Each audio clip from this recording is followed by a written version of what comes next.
Halo, perkenalkan nama saya Inengah Wahyudi Respati dari kelas A reguler sore semester 6 konsentrasi manajemen keuangan. NIM 18 21 11 803. Hari ini saya akan membuat dan menjabarkan hasil dari uji SPSS. Jadi yang pertama kita diminta untuk membuat judul penelitian, yang kedua membuat hipotesis, yang ketiga menggambar model penelitiannya, yang keempat melakukan uji kuesioner. Nah, uji kuesioner ini terdiri dari uji validitas, uji reliabilitas, kemudian melakukan uji asumsi klasik yang terdiri dari uji normalitas data yang menggunakan uji KS atau Kolmogorov-Smirnov test. Yang kedua, melakukan uji multikolinearitas mempergunakan uji tolerance dan VIF. Yang ketiga, uji heterokedastisitas menggunakan uji Glasser. Kemudian melakukan uji PET dan memberikan makna dari koefisien determinasi atau R-square. Kemudian dan yang terakhir, melakukan pengujian signifikasi hipotesis, yaitu hipotesis langsung, hipotesis tak langsung dengan uji Sobel. Oke, langsung saja. Yang pertama dari judul. Dari judul saya mendapat pengaruh citra perusahaan, kualitas layanan terhadap minat beli ulang dengan kepuasan pelanggan sebagai variabel intervening. Kemudian hipotesisnya. Hipotesis pertama, citra perusahaan berpengaruh positif dan signifikan terhadap minat beli ulang. Yang kedua, kualitas layanan berpengaruh positif dan signifikan terhadap minat beli ulang. Yang ketiga, kepuasan pelanggan berpengaruh positif dan signifikan terhadap minat beli ulang. Yang hipotesis keempat, citra perusahaan berpengaruh positif dan signifikan terhadap kepuasan pelanggan. Hipotesis kelima, kualitas layanan berpengaruh positif dan signifikan terhadap kepuasan pelanggan. Hipotesis keenam, citra perusahaan berpengaruh positif dan signifikan terhadap minat beli ulang dengan kepuasan pelanggan sebagai variabel intervening. Dan yang terakhir, hipotesis ketujuh, kualitas layanan berpengaruh positif dan signifikan terhadap minat beli ulang dengan kepuasan pelanggan sebagai variabel intervening. Kemudian model penelitiannya seperti ini. Jadi terdapat 4 variabel, yaitu 2 variabel bebas, 1 variabel intervening, dan 1 variabel terikat. Variabel bebasnya terdiri dari citra perusahaan dan kualitas layanan. Variabel intervening yaitu kepuasan pelanggan, dan variabel terikat yaitu minat beli ulang. Oke, langsung saja kita melakukan uji validitasnya. Langsung ke SPSS. Nah, datanya sudah saya siapkan, yaitu terdiri dari X1, X2, X1.1, X1.2, dan seterusnya. Oke, yang pertama kita akan melakukan uji validitasnya. Kita harus membuat total dari keseluruhan data ini dengan cara transform, yaitu compute data. Nah, di target variabel ini kita tulis saja dengan total, kemudian di numeric expression. Jadi kita memindahkan satu persatu dan menjumlahkan X1.1 tambah X1.2, kemudian tambah X1.3, dan seterusnya, hingga Y1.5. Oke, kita tinggal oke.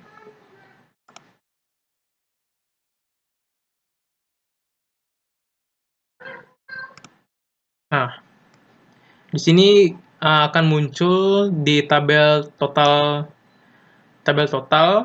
kemudian kita akan melakukan uji validitasnya. Klik Analyze, kemudian Correlate, Bivariate.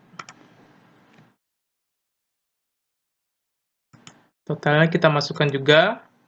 Sebelumnya seperti ini. Sorry, kita balikan dulu. Jadi sebelumnya seperti ini. Kita pindahkan semuanya ke kanan di kolom variabel. Itu pindahkan, kemudian OK. Nah, kita sudah mendapatkan hasil uji validitas. Sekarang tinggal interpretasinya.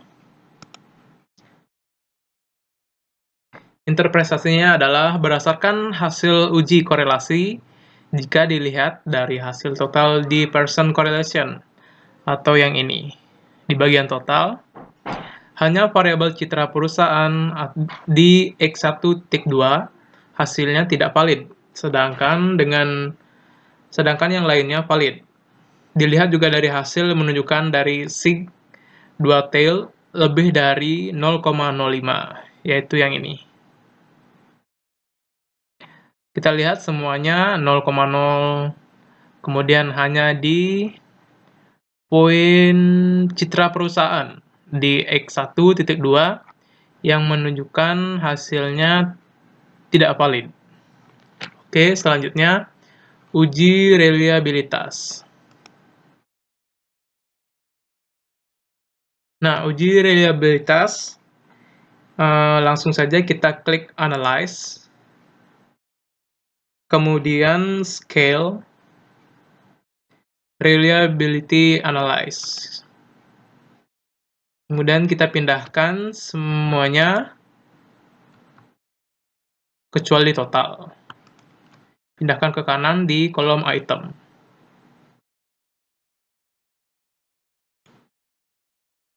Kemudian klik statistik.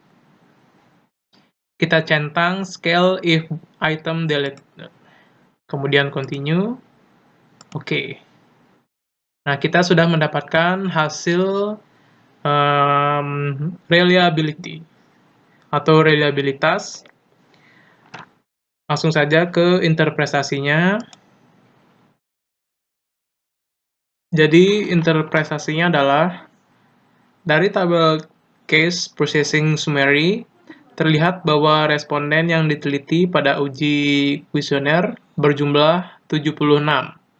Itu dilihat dari kolom N, yaitu berjumlah 76. Kemudian semua data tidak ada yang exclude atau dikeluarkan dari analisis. Itu terlihat dari exclude ini 0.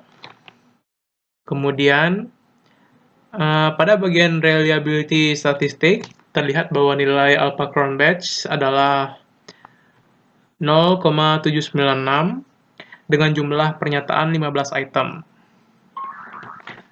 Jadi kesimpulannya, karena nilai alpha Cronbach adalah 0,796 lebih besar dari R tabel, maka kuesioner yang diuji terbukti reliable. Nilai alpha Cronbach terletak di antara 0,60 hingga 0,80, sehingga tingkat reliabilitasnya adalah reliable. Oke, selanjutnya kita akan melakukan uji asumsi klasik dengan menggunakan uji KS atau Kolmogorov-Smirnov test. Oke, langsung saja ke SPSS. Nah, dari data ini yang sebelumnya saya peroleh dari total keseluruhan dari X1, X2, M, dan Y. Jadi total X1 kita jumlahkan dan masukkan ke SPSS. Nah, jika setelah seperti ini, langsung saja kita uji menggunakan uji Kolmogorov-Smirnov test, yaitu dengan menggunakan klik Analyze, kemudian Non-Parametric Test. Kita klik Dialog Test, Legacy Dialog, kemudian klik Sampel KS. sebelumnya seperti ini ya, sorry. Jadi kita pindahkan semuanya ke test variable list, kemudian klik OK. Nah, kita sudah mendapatkan hasil dari uji normalitas data menggunakan uji Kolmogorov-Smirnov test. Jadi interpretasinya dari tabel di atas, kita ketahui bahwa nilai p-value lebih besar atau sama dengan 0,05, maka hipotesis diterima. Berarti tidak ada perbedaan distribusi sampel dengan distribusi baku atau normal, atau data sampel terdistribusi normal, kecuali pada kolom variabel kualitas layanan. Tidak berdistribusi normal karena lebih dari 0,05. Oke, selanjutnya kita akan melakukan uji multikolinearitas. Kita langsung saja klik Analyze, kemudian Regression, kita klik Linear. Sorry, kita pindahkan dulu. Jadi, pada kolom variabel dependent kita masukkan variabel Y, kemudian sisanya kita masukkan ke kolom variabel independent. Kemudian kita klik statistik. Kita centang covariance matrix dan collinearity diagnostic. Kemudian continue. Oke. Kita sudah mendapatkan hasil uji multikolinearitas dan interpretasinya sebagai berikut. Jadi, hasil uji melalui variance inversion factor atau VIF, masing-masing variabel independen memiliki VIF tidak lebih dari 10 dan mempunyai angka toleransi tidak kurang dari 0,1. Maka dapat dinyatakan model regresi linear berganda terbebas dari asumsi klasik multikolinearitas. Oke, selanjutnya kita akan melakukan uji heterokedastisitas. Jadi yang pertama kita klik Analyze, kemudian Regression, kita klik Linear. Pada kolom dependent kita tetapkan saja seperti sebelumnya, yaitu ada minat beli ulang atau variabel Y, kemudian independen, ada citra perusahaan X1, kualitas layanan X2, dan kepuasan pelanggan M. Kemudian kita klik Save. Pada kolom kolom residual, kita klik Unstandardized. Kemudian Continue. Oke. Nah, di sini akan muncul kolom baru yaitu res 1. Kemudian kita akan mengabsolutkan res 1 ini dengan cara transform, yaitu compute variable.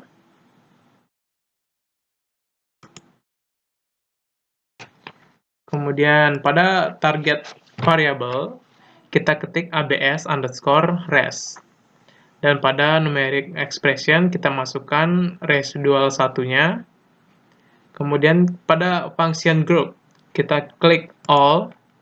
Kemudian function and special variable kita klik abs. Kemudian OK. Oke, kita sudah mengabsolutkan kolom residualnya. Kemudian kita klik Analyze. Kemudian Regression. Kita klik Linear. Kita masukkan ABS res ke kolom dependent.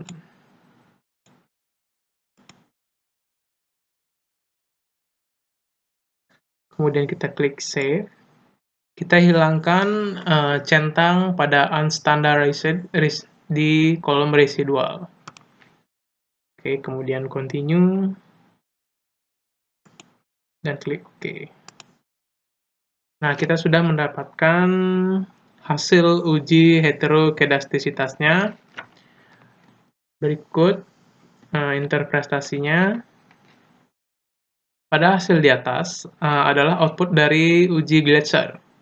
Pada kotak koefisien terlihat citra perusahaan X1, kualitas layanan X2, dan kepuasan pelanggan M memiliki nilai sig 1000 atau lebih besar dari 0,05 sehingga diputuskan tidak ada indikasi heterokedastisitas. Oke, selanjutnya kita akan melakukan uji PET. Jadi kita balik ke SPSS dulu. Jadi yang pertama kita klik Analyze, kemudian Regression, kita klik Linear. Jadi kita keluarkan terlebih dahulu database-nya, keluarkan variabel M. Jadi pada kolom dependent kita masukkan kepuasan pelanggan atau variabel M. Kemudian Oke, kita sudah mendapatkan uji PET-nya untuk jalur pertama. Interpretasinya sebagai berikut.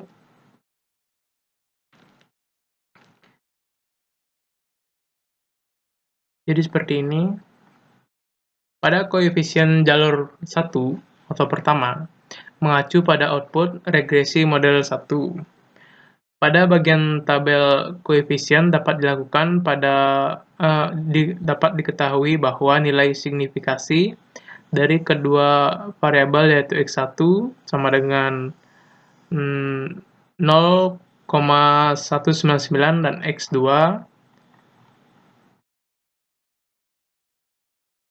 0,00. Itu terdapat pada kolom sig. Kemudian hasil ini memberikan kesimpulan bahwa regresi model 1 yakni variabel X1 tidak berpengaruh signifikan terhadap M, sedangkan variabel X2 berpengaruh signifikan terhadap M. Kemudian besarnya nilai R2 atau R-square yang terdapat pada tabel model summary adalah sebesar 0,241. Yang ini. Kemudian, hal ini menunjukkan bahwa kontribusi atau sumbangan pengaruh X1 dan X2 terhadap M adalah sebesar 24,1%, sementara sisanya 75,9% merupakan kontribusi dari variabel-variabel lain yang tidak dimasukkan dalam penelitian. Sementara itu, untuk nilai E1 dapat dicarikan dengan rumus S1 akar kuadrat 1 kurang 0,241 sama dengan 0,8712. Yaitu hasilnya seperti ini. Dengan demikian, diperoleh dengan diagram jalur model struktur 1 sebagai berikut. Oke, selanjutnya kita akan melakukan uji PET yang jalur kedua. Jadi kita klik Analyze, kemudian Regression, kita klik Linear. Nah, pada kolom Dependent kita keluarkan terlebih dahulu. Kita masukkan minat beli ulang atau variabel terikat atau variabel Y. Kemudian kepuasan pelanggan kita masukkan lagi ke kolom Independent. Kemudian kita save. Klik OK. Nah, akan muncul hasil uji PET yang jalur kedua. Oke, interpretasinya mengacu pada output regresi model kedua. Pada bagian tabel koefisien A, diketahui bahwa nilai signifikan dari ketiga variabel yaitu X1 0,674, X2 kualitas layanan 0,00, dan variabel M kepuasan pelanggan yaitu 0,136. Hasil ini memberikan kesimpulan bahwa regresi model 2 yakni variabel X2 berpengaruh signifikan terhadap Y, sedangkan X1 dan M tidak berpengaruh signifikan terhadap Y. Besarnya nilai R2 atau R-square yang terdapat pada tabel summary adalah sebesar 0,413. Hal ini menunjukkan bahwa kontribusi X1, X2, dan M terhadap Y adalah sebesar 41,3%, sementara sisanya, yaitu 58,7%, merupakan kontribusi dari variabel-variabel lain yang tidak diteliti. Sementara itu, untuk nilai E2 dapat dicari dengan rumus E2 sama dengan akar 1 kurang 0,413 sama dengan 0,7661. Dengan demikian, diperoleh diagram jalur model struktur 1 sebagai berikut. Nah, seperti ini. Oke, selanjutnya makna dari R-square atau yang pertama regresi model 1. Besarnya nilai R2 atau R-square yang terdapat pada tabel summary adalah sebesar 0,241. Hal ini menunjukkan bahwa kontribusi atau sumbangan pengaruh X1 dan X2 terhadap M adalah sebesar 24,1%, sementara sisanya 75,9%, merupakan kontribusi dari variabel-variabel lain yang tidak dimasukkan dalam penelitian. Sementara itu, untuk nilai E1 dapat dicari dengan rumus E seperti ini. Oke, kemudian regresi model kedua. Makna R-square-nya, besarnya nilai R2 atau R-square yang terdapat pada tabel summary, yang ini, sebesar 0,413. Hal ini menunjukkan bahwa kontribusi X1, X2, dan M terhadap Y adalah sebesar 41,3%. Sementara sisanya 58,7% merupakan kontribusi dari variabel-variabel lain yang tidak diteliti. Oke, dengan demikian diperoleh diagram jalur model struktur 2 sebagai berikut. Oke, selanjutnya kita akan menguji signifikasi hipotesis. Yang pertama, hipotesis langsung. Oke, yang pertama, analisis pengaruh X1 terhadap M. Dari analisis di atas, diperoleh nilai signifikasi X1 sebesar 0,199, lebih besar dari 0,05, sehingga dapat disimpulkan bahwa secara langsung terdapat pengaruh tidak signifikan X1 terhadap M. Oke, yang kedua, analisis pengaruh X2 terhadap M. Dari analisis di atas, diperoleh nilai signifikasi X2 sebesar 0,000, kurang dari 0,05, sehingga dapat disimpulkan bahwa secara langsung terdapat pengaruh signifikan X2 terhadap M. Oke, yang ketiga, analisis pengaruh X1 terhadap Y. Dari analisa diperoleh nilai signifikasi X1 sebesar 0,674, lebih besar dari 0,05, sehingga dapat disimpulkan bahwa secara langsung terdapat pengaruh tidak signifikan X1 terhadap Y. Oke, yang keempat, analisis pengaruh X2 terhadap Y. Dari analisa diperoleh dari signifikasi X2 sebesar 0,000, kurang dari 0,05, sehingga dapat disimpulkan bahwa secara langsung terdapat pengaruh signifikan X2 terhadap Y. Oke, yang kelima, analisis pengaruh M terhadap Y. Dari analisa diperoleh bahwa nilai signifikasi M sebesar 0,136 lebih besar dari 0,05, sehingga dapat disimpulkan bahwa secara langsung terdapat pengaruh tidak signifikan M terhadap Y. Oke, yang keenam, analisis pengaruh X1 melalui M terhadap Y. Diketahui pengaruh langsung yang diberikan X1 terhadap Y sebesar minus 0,039, sedangkan pengaruh tidak langsung X1 melalui M terhadap Y adalah perkalian antara nilai beta X1 terhadap M dengan nilai beta M terhadap Y, yaitu 0,134 kali 0,156 dengan hasil 0,021.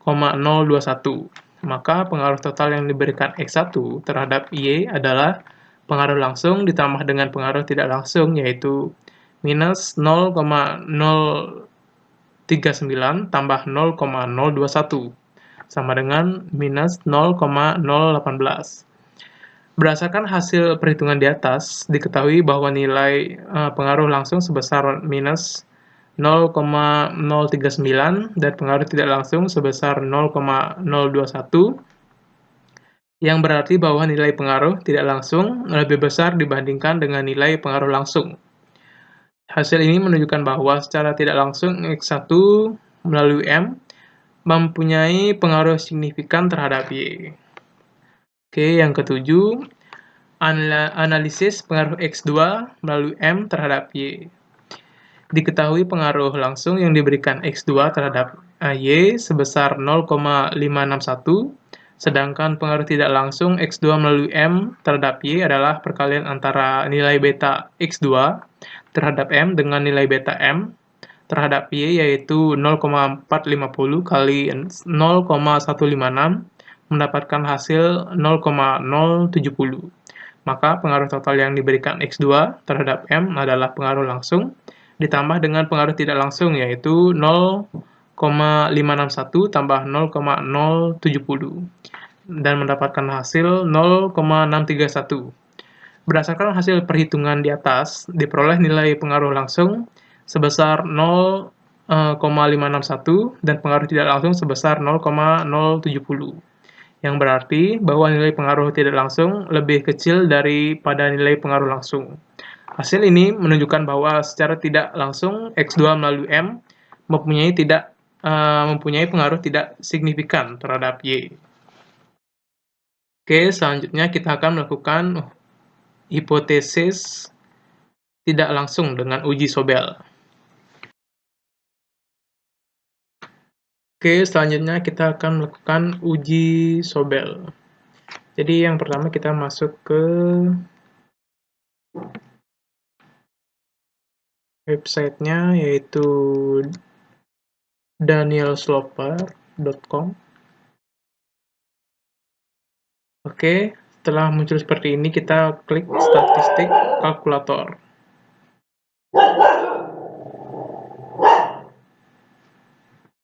Maaf, ada anjing. Kemudian kita klik mediation model, kemudian Sobel test kalkulator.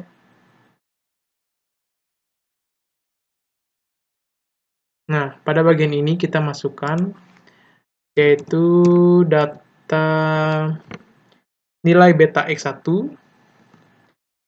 dan kemudian yang B kita masukkan nilai beta M, kemudian pada standar error A kita masukkan datanya, dan seterusnya. Oke, kita masukkan saja datanya, yaitu 0,148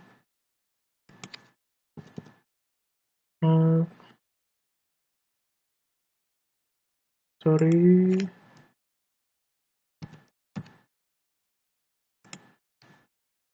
0,222 0,114 dan 0,147. Kemudian kita klik calculate.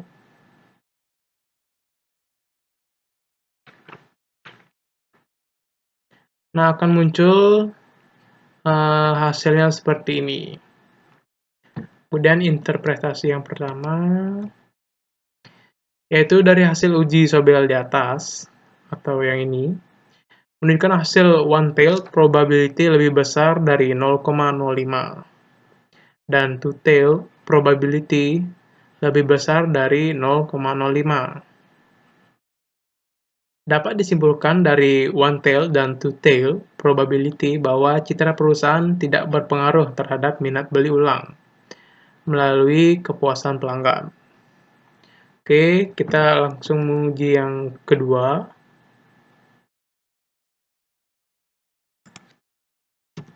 Jadi, masukkan datanya. 385. Yang B, yang B tetap.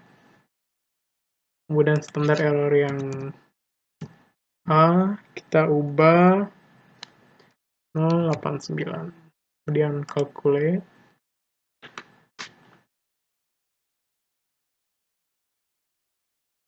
Nah, akan muncul data seperti ini. Interpretasinya sebagai berikut. Jadi, dari hasil uji Sobel di atas, menunjukkan hasil one-tail probability lebih besar dari 0,05, dan two-tail probability lebih besar dari 0,05. Jadi, dapat disimpulkan dari one-tail dan two-tail probability bahwa kualitas layanan tidak berpengaruh terhadap minat beli ulang melalui kepuasan pelanggan.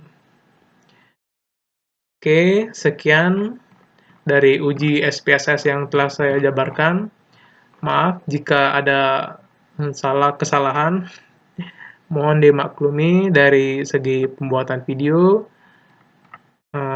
Sekali lagi saya minta maaf. Akhir kata saya ucapkan terima kasih.